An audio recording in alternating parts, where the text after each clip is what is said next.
Welcome to Light Tech Reviews, and today I'm going to show you how to turn on dark mode on Facebook Messenger.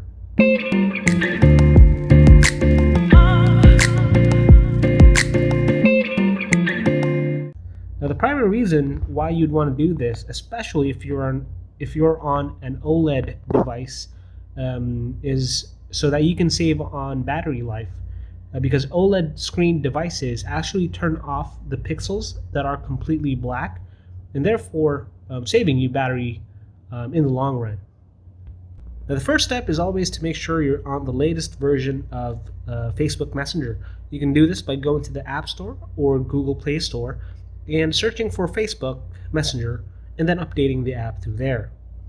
And once you've done that, go ahead and open up Messenger and click on your profile picture on the top left of the screen.